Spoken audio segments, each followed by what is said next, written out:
Hi everyone, today we are exploring a charming German village that has been famous for salt for centuries. Joining me today is my friend Shamali Madanayak and this is her son Rion. Hi Rion! The name of this beautiful village is a bit difficult for me to pronounce. So let's ask Shamali to introduce it and tell us more about this beautiful village and how long she's been living here and the specialties of this village. Let's ask her. තියෙන ඇත්තටම ජර්මනියේ නීඩර්සක්සන් කියන අපේ ප්‍රාන්තේ. එතකොට මේක පොඩි සිටි එකක්. සිටි එකේ නම කියමුකෝ ඉස්සෙල්ලා අපි. බාඩ් සාල්ස් ඩෙත්ෆර්ඩ්. ඒක ටිකක් අමාරුයි. හැබැයි ඉතින් ඇත්තට මේක බාඩ් සාල්ස් ඩෙත්ෆර්ඩ් කියන්නේ ටිකක් ලුණු සම්බන්ධව තියෙන ගමක්. ඉතින් මෙහෙ තියෙනවා අපිට ටිකක් දුර අපිට ලුණු හම්බ වෙන්නේ නැති හින්දා ඒ කාලේ මෙහෙ ලුණු කාලා තියෙන්නේ මෙන්න මේ මෙහෙ මෙතනින් තමයි අරගෙන තියෙන ලුණු ඒ බිත්ති බැදලා දැන් තියෙනවා. දැන් අපි යනවා නේද මේ පැත්තට බලන්න. යනවා බලන්න. ඒ පැත්තට යන ගමන් අපි ඊටු විස්තර ටික කතා කරමු. මේක තමයි අපේ බඩ්සල් ස්ට්‍රේට්ෆර්ඩ් වල තියෙන ලොකුම සහ ලස්සනම ගාඩන් එක. ඇත්තට මෙහි ගොඩක් අය මේකේ ඇවිදින්න එහෙම යනවා. වින්ටර් එකේදී නම් සම්පූර්ණ හිමෙන් වැහිලා මේ ඉතින් ගස්වල ඔක්කොම කොළ වැටිලා ඒ විදිහට තමයි තියෙන්නේ. දැන් ඉතින් අපිට මේ වසන්ත කාලයේ තියෙන හින්දා දැන් ලස්සන වෙලා තියෙනවා. දැන් ගස්වල ලස්සන මල් පිරීලා ඉතින් බොහොම ලස්සනට තියෙනවා.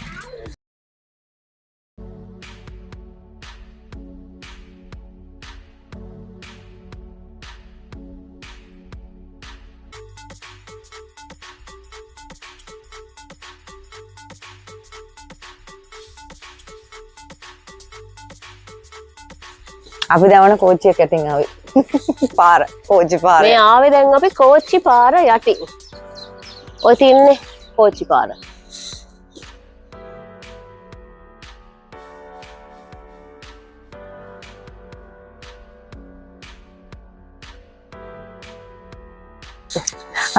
මේ තමයි ගොඩාක් ඉස්සර මේ ගම අවුරුදු 800ක් විතර පරණයි. සෑහෙන පරණ ගමක්. මේක ඒ කාලේ ගොඩක් මේ සල්ලි ලුණු කියන්නේ මේ ගමේ සල්ලි කියලා කියන්නේ. ඒ කියන්නේ මිනිස්සුන්ට ගෝවියන්ට කිරි ගන්න ලුණු දීලා තියෙනවා. එතකොට තිරිඟු ගන්න ලුණු එහෙම ඒ වගේ තමයි ලුණු නිෂ්පාදනය කරලා තියෙන්නේ මේ ගමෙන්ම ලුණු අරගෙන තමයි ඒගොල්ලන් පරිභෝජනයට අරගෙන තියෙන්නේ. ඒ වගේම දැන් මේක හදලා තියෙන්නේ අපිට හරිම අපේ හැමට එතකොට අපි ඇස්ම කියන රෝගයෙන් පෙළෙනවා නම් ඒ වගේ ලෙඩ කට්ටියට හැමේ රෝග තියෙන කට්ටියට මෙතන වෙනම බංකු දාලා දැන් හදලා තියෙනවා. ඒගොල්ලන්ට ඒව ආශ්වාස ප්‍රාශ්වාස කරලා අපේ හෙල්දි එක ගැන සපෝට් එකක් ගන්න.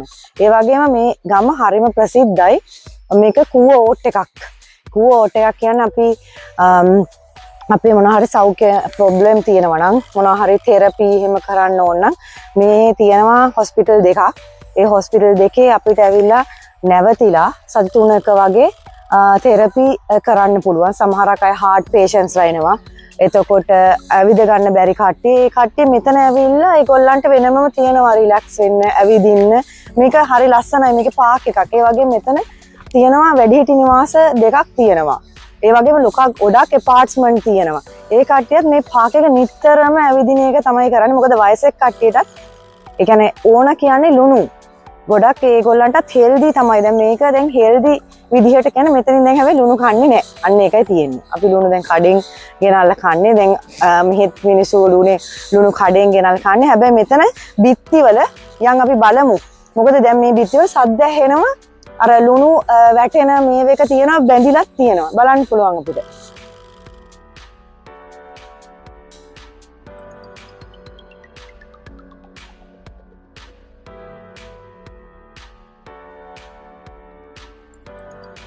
අපි එන උඩට ගිහිල්ලා බලමු. දැන් මේ ඇත්තටම ස්ප්‍රින්ග් එකේ තමයි මේක අරින්නේ. දැන් මේ ටික දවසක කලින් ඔක්කොම වහලා තිබුණේ. ඔක්කොම ක්ලෝස්. මෙතන රතු පාටට ඇදලා තියෙනවා පටි යන්න බැරි වෙන්න වින්ටර් එකේ. මේ ඔක්කොම එහෙම වතුර වැටෙන්නේ නැහැ.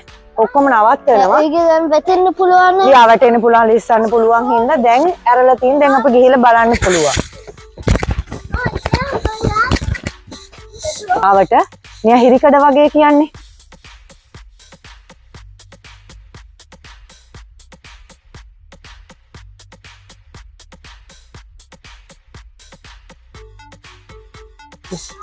ඉස්සරම ඔක්කොම කට්ටිය මේ ලුණු හැදුවේ. ඊට පස්සේ ඒගොල්ලෝ මේක හැදුවා ඒක දැන් අවුටෝමැටික් ඒකේ ඔක්කොම ලුණු වෙනවා. දැන් ලුණු ඇවිල්ලා තියෙනවා. දැන් ලුණු ඇවිල්ලා තියෙන වතුර ලුණු වතුරත් එනවා. ලුණු කැට වගේ තියෙනවා. කැට වගේ තියෙනවා.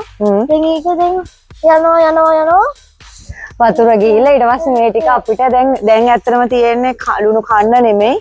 අපිට මේවා තියෙන ඇත්තටම ලංකාවේ වගේම මේවා ඇත්තටම ගොඩක් හැම අවුරුද්දකම මේවා ප්‍රතිසංස්කරණය කරනවා. මේ ඔක්කොම ලී කොටන් එහෙම දානවා. මොකද ලුණු හින්දා මේවා හරි ඉක්මනට දි รา පත් වෙනවා. හැබැයි ඒගොල්ලන් හදනවා. හද මේකදී අවුරුදු ගාණක් තිස්සේ මේ විදියට රැක බලා ගන්නවානේ.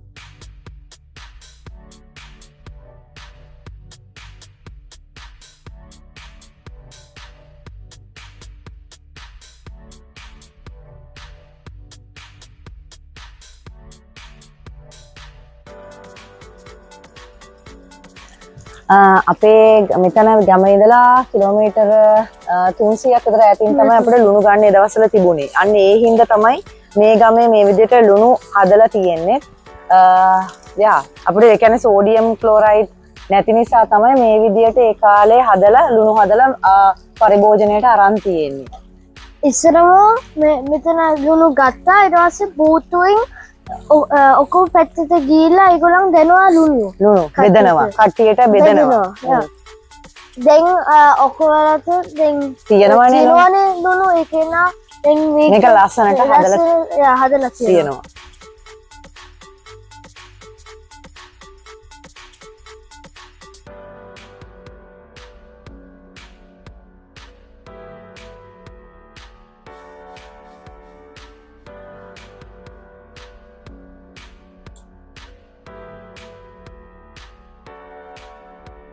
Now we are heading towards the village center. In 1194, Saldethfirth was mentioned for the first time in historical document. Over centuries, the village was devastated several times by fire and floods. මේ ඔක්කොම පේන්නේ පරණ තනිකරම පරණ ගෙවල්. මේක හදලා තියෙන 1795. තව ඒ වගේ ගහලා තියෙනවා ඉස්සරහා 1600 ගණන් වල ගෙවලු තියෙනවා. හැම ගෙදරකම ඉස්සරහා ලොකුවට ගහලා තියෙනවා මේ කවද්ද හදලා තියෙන්නේ කියලා. ඒ කියන්නේ පළවෙනි ලෝක යුද්ධ දෙවෙනි ලෝක යුද්ධෙදී කැඩිලා බිඳලා ඒත් ඉතුරු වෙලා තියෙන්නේ. මේවා මෙච්චර ලස්සනට තියෙන්නේ මේක ආණ්ඩුවට අයිති. ආණ්ඩුවෙන් පොඩි ගාණක් ගෙවනවා මේ ගෙදර කට්ටියට මේ විදිහටම මේ මේන්ටේන් කරන්න ඕනේ. ඒ කියන්නේ වින්ඩෝ එකක්වත් වෙනස් කරන්න බෑ. කිසිම දෙයක් වෙනස් කරන්න බෑ එළියේ. ඇතුලෙන් Tamanට ඕන විදිහට වෙනස් කරන්න පුළුවන්.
ඉතින් මේක තමයි ඔයගොල්ලන් බලපු අපේ ගම. ඉතින් මේ ගම ඇත්තටම ලස්සනට තිබුණට ඇත්තටම මේ ගමේ ගොඩාක් ලොකු හානි වෙලා තිබුණා. ඉස්සරම දෙපාරක් ගිනි මුලින්ම පළවෙනි ලෝක යුද්ධයේ සහ දෙවෙනි ලෝක යුද්ධයෙන් ගොඩාක් හානි සිද්ධ වෙලා තියෙනවා. ඊට පස්සේ ඒවයිත් ඉතුරු වෙච්ච ගොඩනැගිලි තමයි ප්‍රතිසංස්කරණය කළ ආපහු ඒගොල්ලන් ගොඩනගලා තියෙන්නේ. ඊට පස්සේ දෙපාරක්ම අවස්ථා දෙකකදී ලොකු ගිනි ගැනීමුත් වෙලා තිබ්බා. ඒ වගේම දෙපාරක් ගම් වතුර දාලා තියෙනවා. මන්න මතක ඇති කාලෙකින් කවද්ද ගම් වතුර දැම්මේ කියලා මතක නැහැ පළවෙනි වතාවට. හැබැයි දෙවෙනි වතාවේදී අපේ ගමට ගම් වතුර දානකොට මමත් එතකොට මෙහෙ හිටියේ. අපිත් මේ ගෙදර අරගෙන ඊට පස්සේ ඉතින් ඒත් ගම් වතුර දාලත් පල්ලෙහා සම්පූර්ණයෙන්ම දැන් ඔයගොල්ලන් අපි පෙන්නපු අර පරණ ගවල් සියලු දේ යට වුණා. යට වුණා කියන්නේ උඩටම වතුර දැම්මේ නැහැ. ඒත් ඒගොල්ලන්ගේ සාමාන්‍යයෙන් වතුර මට්ටම තිබුණා. ඊට පස්සේ උඩ හැමෝම හිටියේ.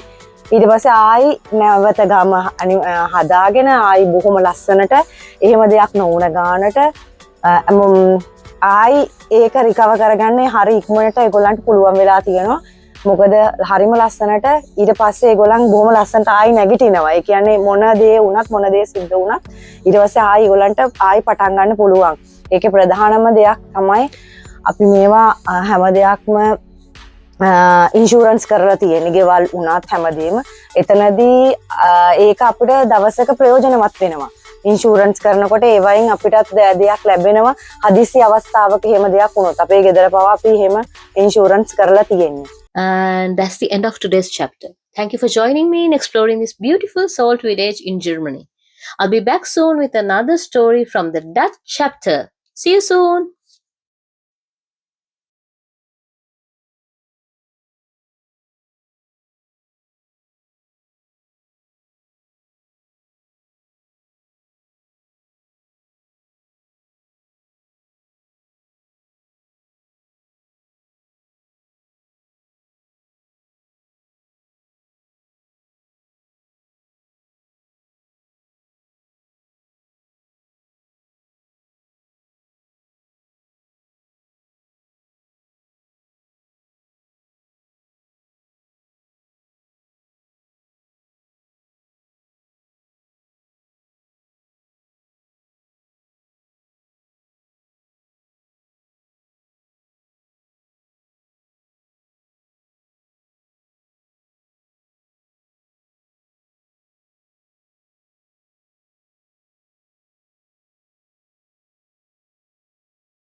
Hi, ඔයාලට කොහොමද?